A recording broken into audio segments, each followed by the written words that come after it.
তিনি যে দুনিয়াতে আসবেন, যুগে যুগে লক্ষ লক্ষ পয়গম্বর সে বিষয়টি ভবিষ্যৎবাণী করেছেন। প্রত্যেকে তার জাতির লোকদেরকে বলতেন যে এমন একজন পয়গম্বর আসবে, তাকে যদি তোমরা পাও তাহলে তার অনুসরণ করবে। রাসূলুল্লাহ সাল্লাল্লাহু আলাইহি ওয়াসাল্লাম সেজন্য গুরুত্বপূর্ণ জলিলুল কদর পয়গম্বর মূসা আলাইহিস সালামের বিষয় বলেন।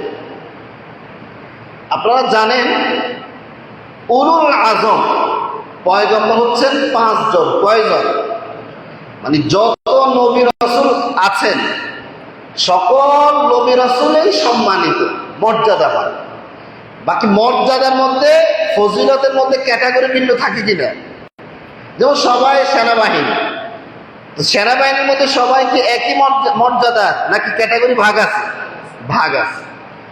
সকল নবী এবং যারা রসুল, তারা রসুল সবাই সম্মানিত, সবাই আমাদের মাথার তাজ।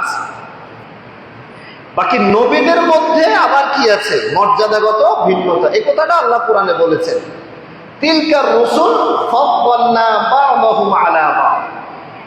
রসুলদের একজনকে আমি অন্যজনের উপর মর্যাদা দান করেছি। এই সকল রসুলদের মধ্যে উলুল আজম সবচেয়ে বেশি মর্যাদাবান পয়গম্বর হচ্ছেন 5 জন। কয়জন? 5 জন। নূহ আলাইহিস সালাম, ইব্রাহিম আলাইহিস সালাম, মূসা আলাইহিস সালাম, ঈসা আলাইহিস সালাম, মুহাম্মদুর রাসূলুল্লাহ সাল্লাল্লাহু আলাইহি ওয়াসাল্লাম। কয়জন হলো? 5 জন হচ্ছেন সকল নবী রাসূলদের মধ্যে সবচেয়ে বেশি মর্যাদার অধিকারী। এই 5 জনের মধ্যে গুরুত্বপূর্ণ একজন নবী হচ্ছেন মূসা আলাইহিস সালাম। সেই মূসা আলাইহিস সালামের ক্ষেত্রে রাসূলুল্লাহ সাল্লাল্লাহু আলাইহি ওয়াসাল্লাম বলেছেন, লাউ কানা মূসা হাইয়ান লামা ওয়াসিআহু ইল্লা ইত্তিবা'i।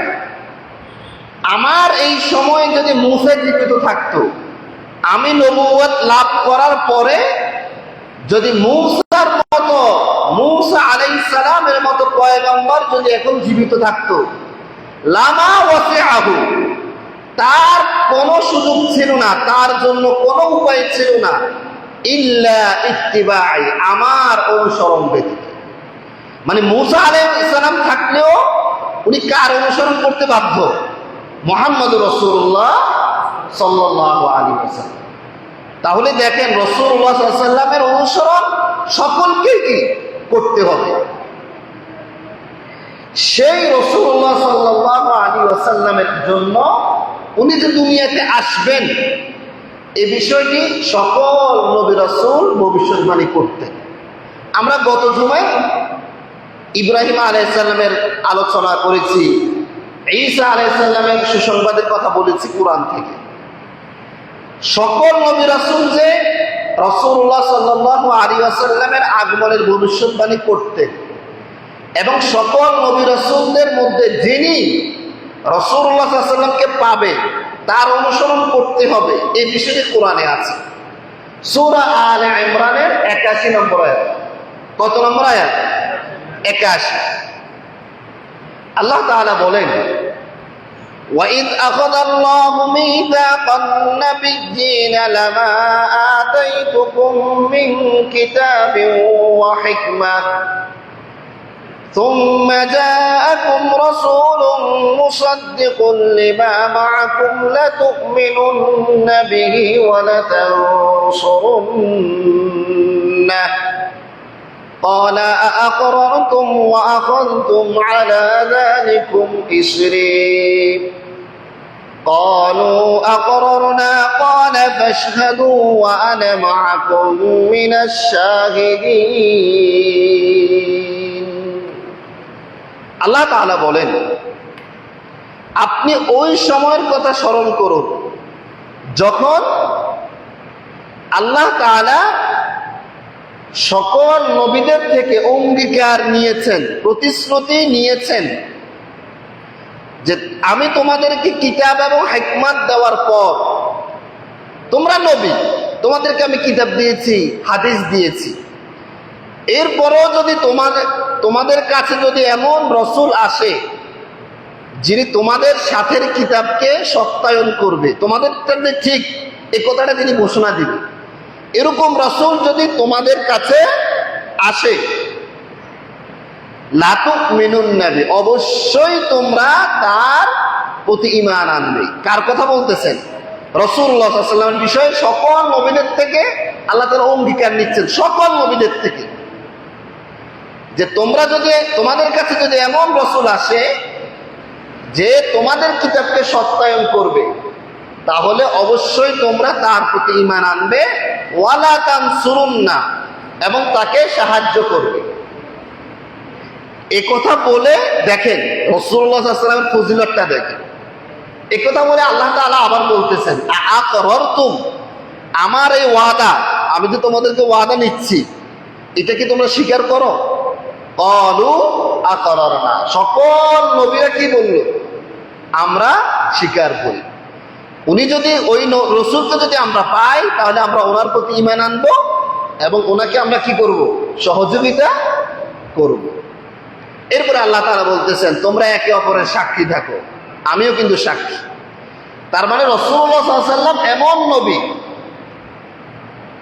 তাকে যদি অন্য কোনো নবী রাসূল যদি পায়, ওই নবী রাসূলও তাকে কি করতে হবে?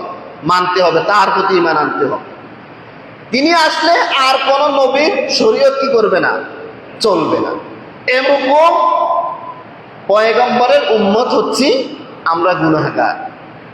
আল্লাহ তাআলা আমাদেরকে কত বেশি নিয়ামত দান করেছেন যে রাসূলুল্লাহ সাল্লাল্লাহু আলাইহি ওয়াসাল্লামের মতো মর্যাদাবান নবীর উম্মত আমরা হতে পেরেছি।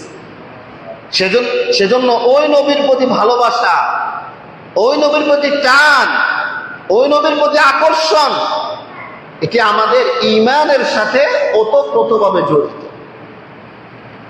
আপনার জীবন থেকেও তাকে বেশি ভালোবাসতে হবে।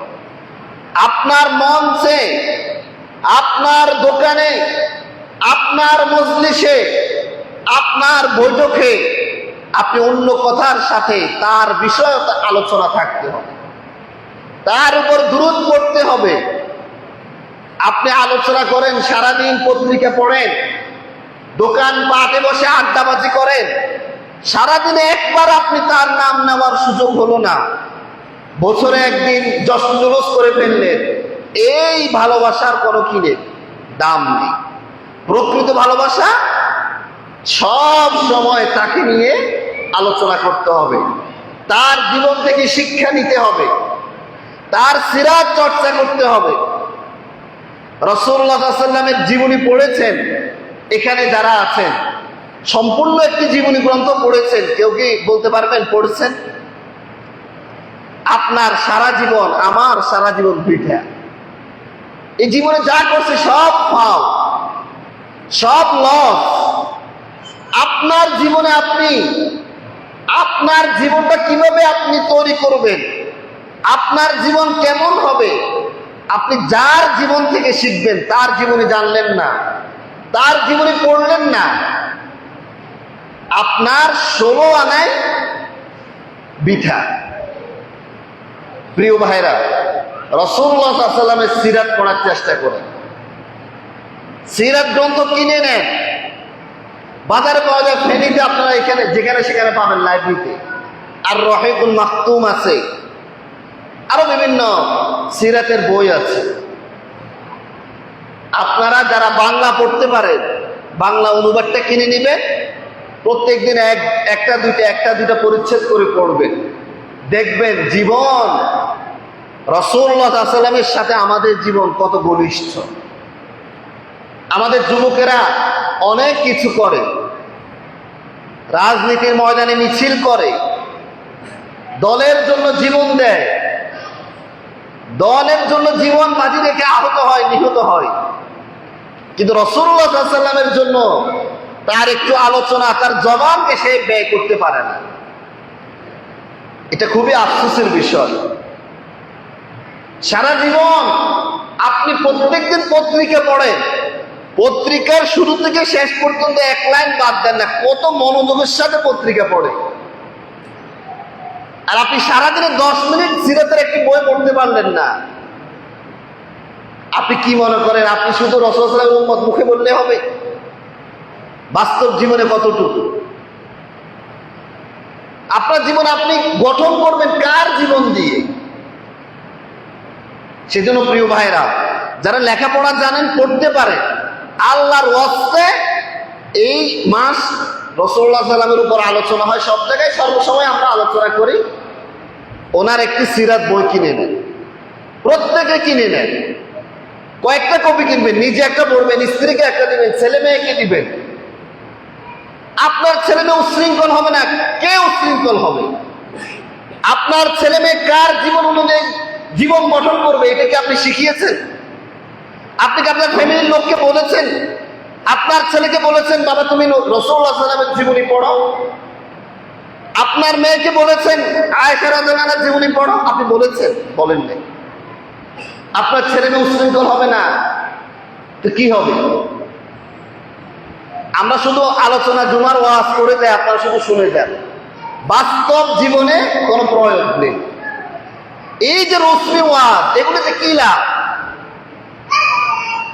নিজের জীবনটাকে উপলব্ধি করুন। প্রত্যেক দিন ফ্যামিলিতে, পরিবারে ফজর পড়ে, মাগরিবের পরে যে যখন পারেন 5-10 মিনিট ছেলে মেয়েকে নিয়ে বসে। আশ্চর্য ধরনের একটা নীতি চালু হয়েছে। মা বাবার সাথে ছেলে মেয়ের কোনো সম্পর্ক নেই, মা বাবা একদিকে, ছেলে মেয়ে আরেকদিকে। ছেলে মেয়ে কি করে, কোথায় যাচ্ছে, পড়ে কি পড়ে না কিচ্ছু জানে না, শুধু টাকা, মাস শেষে শুধু টাকা দেয়, টাকার মেশিন। ওই দিন আমার নতুন মাদ্রাসা যেখানে জয়েন দিয়েছি, একজন অভিভাবক আসছে, প্রিন্সিপাল অভিভাবককে খুব ধমকাচ্ছে, আপনার ছেলে এত অন্যায় কাজ করে, আপনি কি করেন? সারাদিন শুধু মোটরসাইকেলে ঘুরে শুধু টাকা কামান। প্রিন্সিপালের ধমক খেয়ে ওই লোক চোখের পানি দিতে, হুজুর আমি অনেক চেষ্টা করি। আপনি জায়গা মতো সময় মতো চেষ্টা করেন নাই, যখন চেষ্টা করার নষ্ট হয়ে গেছে এখন চোখের পানি ফেলেন, কি লাভ হবে এতে? আপনার ধমকাতে হবে। সে তার স্ত্রীর ব্যাপারে বলছে আমার স্ত্রী একদম সহজ সরল, এত সহজ সরল হবে না। আপনার স্ত্রী সহজ সরল, আপনি কঠিন হন। একটু মনোযোগ দিয়ে কথাগুলো খেয়াল করে। আমরা শুধু আসলাম প্রত্যেক জুমায়, আধা ঘন্টা 1 ঘন্টা ওয়াজ করে চলে গেলে, আপনারা শুধু কানসুপ করলেন, সমাজ পরিবর্তন হলো না। এই ওয়াজে কি লাভ? আমারে আনার দরকার কি? খতিব তো এলাকায় খতিবের অভাব আছে, আলেমের অভাব আছে, দূর থেকে কেন খতিব আসবে? সমাজ পরিবর্তন হতে হবে। সেজন্য এখানে যারা আছেন সবাই প্রায় মুরব্বী পর্যায়ে। আপনারা আপনাদের ছেলে মেয়েকে রাসূলুল্লাহ সাল্লাল্লাহু আলাইহি ওয়াসাল্লামের সিরাত শিখান, সাহাবীদের সিরাত শিখান। এখন বই কত হাতের কাছে, আমাদের ছেলেরা শুধু আজে বাজে টাকা খরচ করে, একটা বই কিনবে না। ফেনীতে গেছেন, লাইব্রেরিতে যান, 1-2 বই কিনে নিয়ে আসে, স্ত্রীকে দেন, মেয়েকে দেন, ছেলেকে দেন, পড়ুক তারা। তাহলে জীবন সুন্দর হবে। আপনি পড়তে না পারলে ছেলেকে বলেন তুমি এই পৃষ্ঠাটা পড়ো, আমি শুনি। কিচ্ছু করবেন না, শুধু দোকানে বসে চা খাও, গল্প গুজব করো, এটা ঠিক না। রাসূলুল্লাহ সাল্লাল্লাহু আলাইহি ওয়াসাল্লামের সিরাত থেকে শিখে নিজেরা নিজেদের জীবনে এটি বাস্তবায়ন করেন, তাহলে দেখবেন প্রকৃত সুখ আপনার ফ্যামিলিতে, আপনার পরিবারে জান্নাত। আপনার জান্নাত আপনার ফ্যামিলি হবে, আপনার পরিবার আপনার জান্নাত হয়ে যাবে। এই বিষয়গুলো একটু খেয়াল করেন।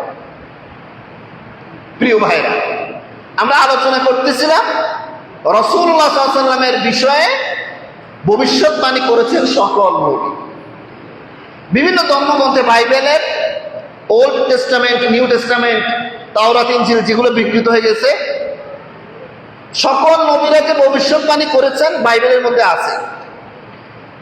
আপনারা জানেন তাওরাত, ইনজিল এগুলো বিকৃত হয়ে গেছে, সংশোধন বিয়োজন হয়েছে। পাশ্চাত্যের সকল গবেষক, বাইবেল গবেষক যারা, তারা এটা স্বীকার করছেন যে বাইবেল বিকৃত। বর্তমান যে বাইবেলটা পাওয়া যায়, আপনারা লাইব্রেরিতে দেখবেন এই মোটা বাইবেল পাওয়া যায়। এগুলো বিকৃত হয়ে গেছে। বিকৃত হওয়া সত্ত্বেও রাসূলুল্লাহ সাল্লাল্লাহু আলাইহি ওয়াসাল্লামের বিষয়ে সেখানে অনেক আলোচনা আছে। কারণ সত্য যতই ধামাধামা দিতে যায়, এরপরও সত্য কিছু পুরাটা কি করা যায় না। হ্যাঁ, এই জন্য ওই সমস্ত ধর্মগ্রন্থে, খ্রিস্টীয় ধর্মগ্রন্থগুলোর মধ্যে, হিন্দু ধর্মগ্রন্থে রাসূলুল্লাহ সাল্লাল্লাহু আলাইহি ওয়াসাল্লামের কথা আছে। কলি, হিন্দু ধর্মগ্রন্থে কলির কথা আছে। কলিটা কি? কলিটা হচ্ছে মুহাম্মদুর রাসূলুল্লাহ, মানে ওনার নামটাকে ওইভাবে ওখানে পেশ করা হয়েছে। তারা এটা স্বীকার করতে চায় না। তো সেজন্য সকল ধর্মের, হিন্দু ধর্মের, খ্রিস্ট ধর্মের, ইহুদি ধর্মের, বৌদ্ধ ধর্মের, সকল ধর্মের লোকেরাই যে যে ধর্মের হোক রাসূলুল্লাহ সাল্লাল্লাহু আলাইহি ওয়াসাল্লামের প্রতি তার ঈমান আনতেই হবে। আল্লাহর প্রতি ঈমান এনেছে, রাসূলুল্লাহ সাল্লাল্লাহু আলাইহি ওয়াসাল্লামের প্রতি ঈমান আনে নাই, সে মুসলিম হতে, জান্নাতে যেতে সে পারবে না। খ্রিস্ট ধর্মের লোকেরা, খ্রিস্টানরা, খ্রিস্টান মিশনারিরা আমাদের দেশে মানুষকে খ্রিস্টান বানায়, রাসূলুল্লাহ সাল্লাল্লাহু আলাইহি ওয়াসাল্লামের নামে অপব্যাখ্যা করে শত শত মুসলিমকে পাহাড়ি অঞ্চলগুলোতে, যারা খাগড়াছড়ি এই অঞ্চলগুলো থাকেন তারা জানবেন, এবং দিনাজপুর হাট থেকে আমাদের দেশে যে জেলাগুলো পাহাড়ি অঞ্চলের আর যে জেলাগুলোর অর্থনীতি অবস্থা একটু নিচু পর্যায়ে, এই দুই পর্যায়ের জেলাগুলোতে তারা কাজ করে বেশি। শত শত হাজার হাজার মুসলিমকে তারা খ্রিস্টান বানাচ্ছে। আর আমরা মুসলিমরা সারাদিন শুধু অমুকে দল, তমুকে দল, এ খারাপ, অমুক খারাপ, এগুলো নিয়ে ব্যস্ত। জামাত বললে সরমনা খারাপ, সরমনা বললে জামাত খারাপ, এগুলো করে করে আপনারা বসে থাকেন, ঝগড়া নিয়ে থাকেন, আর ওখান দিয়ে হাজার হাজার মুসলিম কি হয়ে যাবে? খ্রিস্টান হয়ে জাহান্নামী হয়ে যাবে। এটা নিয়ে তো আপনাদের ফিকিরের দরকার নেই। আপনারা আছেন টুপি নিয়ে, কে হাত বাঁধলো, কে হাত বাঁধলো না, কে আলে হাদিস আর কে হানাফি, এগুলো নিয়ে ঝগড়া করতে থাকে। এগুলি কোনো কাজ মুসলিমদের? যে আলে হাদিস, সে আলে হাদিস, যে হানাফি, সমস্যা কি তার? আপনারা তো মাথা ব্যথা কিছু, সবাই হাদিস মানে, সবাই কোরআন মানে। যেখানে ভুল আছে বলবেন যে সে ভাই তুমি এটা ভুল করছো, শেষ। আপনার মনে এত বিদ্বেষ কেন? এটা করে ওখানে খ্রিস্টানরা শত শত মুসলিমকে খ্রিস্টান বানিয়ে ফেলতেছে। একটু সচেতন হন না, মানুষকে নামাজি বানান। যে ছেলেটা নামাজ পড়ে না, আপনি তার নিয়ে চিন্তা নাই। যে নামাজ পড়তে এসে টুপি মাথায় দেয় নাই, তার নিয়ে চিন্তা, টুপি মাথা দেয় না। তো টুপি মাথা দেওয়া বেশি গুরুত্বপূর্ণ কাজ না, নাকি নামাজ পড়া বেশি গুরুত্বপূর্ণ? তো যে নামাজ পড়ে না, আপনি তো তারা কিছু বলতেছেন না। আপনি শুধু টুপি মাথা দেয় না কেন? মাদ্রাসার ছাত্র টুপি মাথা দেয় নাই, টুপি মাথা দেওয়া উচিত, সেটা ঠিক আছে, কিন্তু কতটা সে কমপক্ষে নামাজ তো পড়তে আসছে, এতটুকু ভালো কাজ তো সে করছে। তো আমরা যেটা বলতেছিলাম সেটা হচ্ছে রাসূলুল্লাহ সাল্লাল্লাহু আলাইহি ওয়াসাল্লামের মিলাদুন নবী পালনের আমরা 4টি সুন্নত তরিকা বলেছিলাম। প্রথমটি বলেছিলাম সোমবারে রোজা রাখা, এটা আপনারা চেষ্টা করবেন প্রায় প্রতি সোমবারে রোজা রাখতে। দ্বিতীয়টি বলেছিলাম ওনার উপর দুরূদ পড়তে বেশি বেশি। এই যে রবিউল আউয়াল মাস চলতেছে, এই মাসে এবং সব সময় বেশি বেশি দুরূদ শরীফ পড়বেন। দুরূদ শরীফের অনেক বেশি ফজিলত। আজকে শুক্রবার, বেশি বেশি দুরূদ পড়ার ফজিলত আছে। দুরূদ পড়েন আপনারা? দুরূদ পড়তে কিন্তু বেশি দুরূদ পড়তে ওযু লাগেনি, কোরআন পড়তে ওযু লাগে। কোরআন পড়তে ওযু লাগে না। কোরআন পড়তেও, কোরআন ধরতে কি লাগে? মানে এই যে এটা ধরতে কি লাগবে, কিন্তু এটা পড়তে ওযু লাগবে না। এগুলো আমাদের অনেক লোক জানে না, তো এই জন্য পড়ে না, মনে করে ওযু লাগে। জিকির করতে ওযু লাগে, আল্লাহর নাম নিতে ওযু লাগে, লাগে না। কবর জিয়ারত করতে ওযু লাগে, লাগে না। যে কোনো সময় করবেন, হাঁটতে ফিরতে বসতে দুরূদ শরীফ পড়বেন, জিকির করবেন, কোরআন পড়বেন, যা পারেন তা পড়বেন, সমস্যা কি? সূরা ফাতিহা পড়েন, এটা বারবার পড়েন। সূরা কুল হুয়াল্লাহু আহাদ পারেন, এটা বারবার পড়েন, যা পারেন তা পড়েন। কোনো ওযু কিছু লাগবে না। শুধু গোসল যদি ফরজ হয় গোসল করতে হবে, আর যদি কোরআন ধরার আগে তখন ওযু করা লাগবে। এই দুরূদ শরীফ যদি কেউ একবার পড়ে, কবার পড়ে? সবাই বলেন সাল্লাল্লাহু আলাইহি ওয়াসাল্লাম। একবার পড়ছেন না? একবার পড়লে 7টি পুরস্কার আল্লাহ দেয়। কয়টি পুরস্কার? 7টি পুরস্কার। কবার পড়লে? একবার পড়ছেন না? এবার দেখেন আপনি কয়টি পুরস্কার পেলেন। 7টি পুরস্কার হিসাব করে নেন আমার থেকে। প্রথম পুরস্কার, আল্লাহ তাআলা আপনার 10টি গুনাহ ক্ষমা করে দিয়েছেন। কয়টি গুনাহ মাফ হলো? 10টি। 2 নম্বর, একবার দুরূদ শরীফ পড়লে আল্লাহ তাআলা 10টি রহমত নাজিল করবেন। 3 নম্বর, 10টি নেক দান করবেন, সওয়াব দান করবেন। 4 নম্বর, 10টি মর্যাদা বুলন্দ করবেন। 5 নম্বর, ফেরেশতারা আপনার জন্য দোয়া করতে থাকবে। 6 নম্বর, ফেরেশতারা আপনার নাম, আপনার পিতার নাম সহ রাসূলুল্লাহ সাল্লাল্লাহু আলাইহি ওয়াসাল্লামের কবরে আপনার নাম, আপনার পিতার নাম সহ আপনি যে দুরূদ শরীফ পড়েছেন এটি রাসূলুল্লাহ সাল্লাল্লাহু আলাইহি ওয়াসাল্লামের সামনে পেশ করবেন। আপনার নাম, আপনার পিতার নাম সহ ফেরেশতারা রাসূলুল্লাহ সাল্লাল্লাহু আলাইহি ওয়াসাল্লামের দরবারে এটা হাজির করবে। 6 নম্বর। 7 নম্বর, রাসূলুল্লাহ সাল্লাল্লাহু আলাইহি ওয়াসাল্লাম তখন আপনার জন্য 10 বার দোয়া করবেন। একবার দুরূদ পড়লে কয়টা ফজিলত? আপনি চিন্তা করছেন? আপনার গুনাহ মাফ হলো, আল্লাহর রহমত দিল, মর্যাদা বুলন্দ হলো, নেক আমল হলো, রাসূলুল্লাহ সাল্লাল্লাহু আলাইহি ওয়াসাল্লাম আপনার জন্য দোয়া করলো, ফেরেশতারা দোয়া করলো। আপনার দোয়া কবুল হতেও পারে, না হতে পারে। রাসূলুল্লাহ সাল্লাল্লাহু আলাইহি ওয়াসাল্লামের দোয়া যে কবুল হবে কোনো সন্দেহ আছে? ফেরেশতাদের দোয়া কবুল হবে কোনো সন্দেহ আছে? তা আপনি নিজের জন্য দোয়া না করেন না, কমপক্ষে দুরূদ পড়েন, দোয়া অটো পেয়ে যাবে। তাহলে একবার দুরূদ পড়লে কয়টা পুরস্কার? 7টা পুরস্কার। আর যারা বেশি বেশি দুরূদ পড়বেন সব সময়, তাদের জন্য অতিরিক্ত আরো 2টা পুরস্কার। কয়টা পুরস্কার? 2টা। একটি হচ্ছে আল্লাহ তাআলা আপনার যে দুশ্চিন্তা, মানুষের দুশ্চিন্তা আছে না, কত ধরনের টেনশন, হ্যাঁ, এই সমস্যা, যেভাবে পরিবারের পারিবারিক সমস্যা, কত সমস্যা, এই দুশ্চিন্তা সমস্যাগুলো আল্লাহ তাআলা আপনার থেকে দূর করে দিবেন। আর 2 নম্বর ফজিলত, যারা বেশি বেশি দুরূদ পড়ে, যে রাসূলুল্লাহ সাল্লাল্লাহু আলাইহি ওয়াসাল্লামের শাফাআত তারা লাভ করতে পারবে যারা বেশি বেশি দুরূদ পড়ে। তার একবার দুরূদ পড়লে 7টা ফজিলত, আর যারা বেশি বেশি দুরূদ পড়বে তারা অতিরিক্ত আরো কয়টা? 2টা পুরস্কার পাবে। এই মোট 9টা পুরস্কার। দুরূদ শরীফ পড়বেন তো ইনশাআল্লাহ? নিজেরা পড়বেন, শুধু নিজেরা পড়লে হবে না, ঘরের লোকেরা পড়তে হবে। আমাদের দেশে পুরুষরা শুধু নিজেরাই শিখে, স্ত্রীর ব্যাপারে কোনো কি নেই। মানে ও তো বিবাহ করে নিয়ে আসছে, সকাল থেকে উঠবে 10টা পর্যন্ত শুধু কাজ করবে, খাওয়াবে, ওর আর কোনো কি নেই। রান্নায় সমস্যা হলে মার দাও, এগুলি। স্ত্রীর যে দিন আছে, ওদের দিন শিখতে হয়, এটা আমাদের পুরুষরা এটা জানে না। জানে, নিজেও শিখবেন, জুমার দিন যা শিখে যাবেন এগুলো পরে স্ত্রীকে আবার কি করবেন?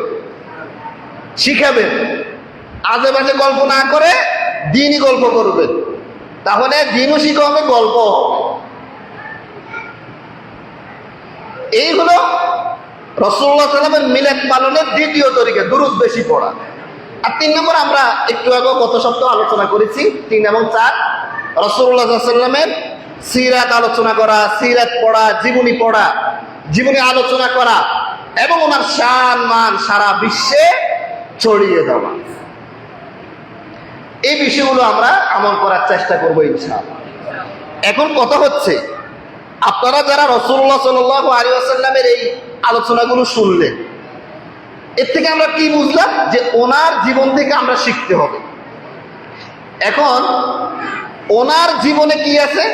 কোরআন আছে, কোরআন শিক্ষা আছে, হাদিস শিক্ষা আছে, নামাজ শিক্ষা আছে, ইনসাফ আছে, দয়া আছে, এগুলো আছে কিনা?